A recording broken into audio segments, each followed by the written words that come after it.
मैंने आज ये तो देख लिया, अगर आपके पास पैसा हो तो आप एफआईआर भी बदल सकते हो, और इस चीज़ को प्रूव करूंगा। पर उससे पहले लड़ाई किस बारे में हुई, क्यों हुई, हम इस बारे में बात नहीं करेंगे। मैं सीधा पॉइंट पे बढ़ता हूँ। एलविश ने जो लोकेशन दी थी वो उसके घर की लोकेशन थी, या फिर किसी के तो घर की लोकेशन थी। और मेरा इंस्टिंक्ट बोला कि मुझे उसे अपने लोकेशन पे बुलाना चाहिए, जो एक पब्लिक लोकेशन हो। अब मेरे को यही था भाई कि जो भी गलतफहमी है डिबेट से सॉल्व करो। अगर आपको लगता है आप सही हो तो आप डिबेट करो, मेरे को लगता है मैं सही हूँ, मैं डिबेट करूंगा। तो कुल मिला के शब्दों से ही जीतना था इस चीज को। और मैंने पूरी तैयारी की थी। मैंने वहाँ पे सोफा वोफा सब लगाया था कि जब एलविश भाई आएंगे तो वहाँ बगल में बैठेंगे, ये वो फलाना ठिकाना। लेकिन जैसे ही वो आए, एक तो अटैक करना शुरू कर दिया, ऊपर से बहुत सारे बंदों के साथ आए। ऊपर से ये भी नहीं था कि वन ऑन वन फाइट हो। उसके साथ उसके कुछ बंदे थे, वो भी मदद कर रहे थे उसकी। इस तरीके से मदद कर रहे थे कि मैं कुछ कर ही नहीं पा रहा था, क्योंकि मेरे को दो तीन लोगों ने पकड़ लिया था अगल बगल से। अब जब लड़ाई हुई, लड़ाई के बीच में ही एल्विश ने मेरे को लगभग ये अपने घुटनों से नाक पे मारा, कई बार हाथों से मेरे सिर्फ मुंह पे मारा। और जब मारा उसके बाद उसने बगल से एक फ़ोन भी उठाया जो दूसरे एंगल पे रिकॉर्डेड है, और फ़ोन से मेरे स्पाइन पे मारा। और आप सभी को पता है, अगर स्पाइन पे गलती से भी स्पाइन टूटता है तो आप ज़िंदगी भर के लिए लावारिस हो सकते हो, अपाहिज हो सकते हो। तो उसके बावजूद उसने मारा मारा। और उसके बाद उसने क्या किया, जान से मारने की धमकी भी दे दी। अब जान से मारने की धमकी एक दो बार नहीं दी, मल्टीपल टाइम्स दी। कम से कम जितना मुझे पता है 3 बार तो दी ही थी उसने धमकी जान से मारने की। और ऑफ कैमरा भी उसने कई बार जान से मारने की धमकी दी। अब ये सब होने के बाद जब लड़ाई वड़ाई खत्म हो गई, तो उसके बाद वो वापस जा रहे थे, तो वो जो बंदे लाया था उनमें से कुछ बंदे मेरे को, मतलब होता है ना एक प्यार से धमकाने वाला सीन, कि भाई सॉरी बोल दे, क्यों ले रहा है पंगे, ये वो। भाई मैं तो अपने चीज़ों पे अटल था। मैंने बोला मैं सॉरी तो नहीं बोलूंगा, क्योंकि मैंने गलती तो की नहीं है। उसके बाद एल्विश ने भी थोड़ा ट्राई किया था सॉरी बुलवाने के लिए, लेकिन मैंने उसको भी सॉरी नहीं बोला। और ये सब जब हुआ, तो शुरू में मेरे को लगा मेरे को सिर्फ यहाँ चोट आई है, क्योंकि मेरे को कहीं पे भी दर्द फील नहीं हो रहा था। तो मेरे को शुरू शुरू में सिर्फ यहाँ चोट आई। उसके बाद 1 डेढ़ घंटे बाद मेरे को यहाँ पे दर्द होना शुरू हुआ, और फिर 2 से 3 घंटे बाद मेरे पूरे स्पाइन में दर्द होना शुरू हुआ। और इस तरीके से हुआ कि मैं सो ही नहीं पाया। सुबह 4 बजे मैंने सोने का ट्राई किया था, मैं दोस्त के घर साकेत गया हुआ था।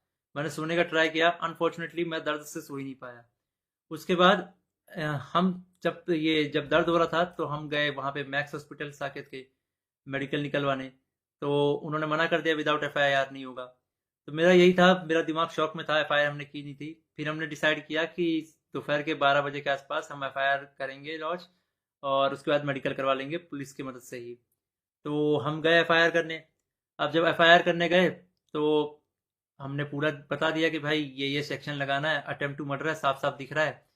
तो वो जो एसएचओ थे, उन्होंने बहुत अच्छे से बात की।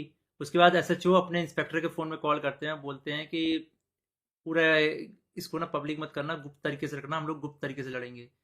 मेरे को तभी डाउट था कि एफआईआर को दबाने की कोशिश की जाएगी। और वही हुआ। अभी मैंने एक आर्टिकल पढ़ा जिसमें एल्विश के ऊपर एक भी वो सेक्शन नहीं लगा जो मैंने एफआईआर में लिखवाई थी। अटेम्प्ट टू मर्डर का एक भी सेक्शन नहीं है उसमें। तो कुल मिला के मैं क्या समझूं, अगर आपके पास पैसा हो तो आप एफआईआर भी बदल सकते हो।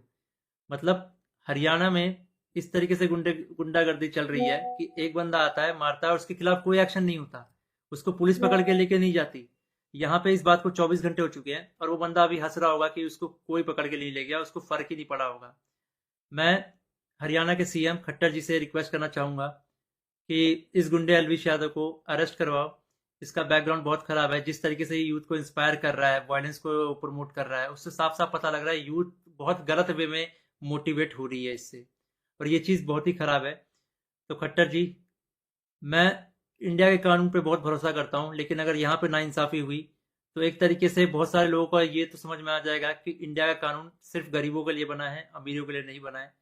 तो मैं नहीं चाहता कि ये कानून भी, ये एफआईआर भी दब जाए। और साफ साफ पता लग रहा है दबाने की कोशिश की जा रही है इस एफआईआर को। अगर ये एफआईआर दबता है तो ये इंडिया के कानून की हार है। मैं आप लोगों से रिक्वेस्ट करूंगा, गुरुग्राम पुलिस को और खट्टर जी को इस ट्वीट में टैग करो, और उन पे उनको रिक्वेस्ट करो कि एलविश यादव को जितनी जल्दी हो सके, इस गुंडे को जितनी जल्दी हो सके अरेस्ट करा जाए। क्योंकि अगर कोई भी ऐसे मार के निकल जाएगा और फिर अपने स्टोरी में डालेगा कि भाई वर्क डन, तो खुल्लम खुल्ला यही है कि वो वायलेंस को प्रमोट कर रहा है, और उसको पता है कि उसका कोई कुछ नहीं बिगाड़ सकता। तो एक तरीके से ये इंडिया के कानून की हार है। तो अभी जो मैं एफआईआर लिखवा के आया था, मुझे उसकी कॉपी भी नहीं मिली और मुझे लगता है मिलेगी भी नहीं। बोला तो वैसे सुबह मिल जाएगी, लेकिन आई डोंट थिंक सो, क्योंकि आर्टिकल में साफ साफ दिख रहा है कि एफआईआर के जो सेक्शन है वो बहुत अलग किए गए हैं। तो इंडिया के कानून का मजाक ना बने, तो आप लोगों से एक आखिरी बार रिक्वेस्ट है, सीएम खट्टर जी को गुरुग्राम पुलिस के ऊपर टैक्स अटैक किया जाए, ताकि ये मामले को वो लोग सीरियसली ले। इन द एंड अगर इस बीच में मुझे कुछ भी होता है, मेरे पे कोई भी जानलेवा हमला होता है, इसका जिम्मेदार एलविश यादव होगा, या फिर उसके दोस्त होंगे, या फिर गुरुग्राम पुलिस होगी जिसने मेरे एफआईआर को पूरा का पूरा बदल दिया और पता नहीं क्या एफआईआर लिख दिया। और ये ये इंडियन कानून की बेइज्जती है, ये तो मैंने देख लिया। कुछ नहीं भाई, अगर तुम्हारे पास पैसा हो तो कुछ भी कर सकते हो, ये तो मैंने देख लिया भाई।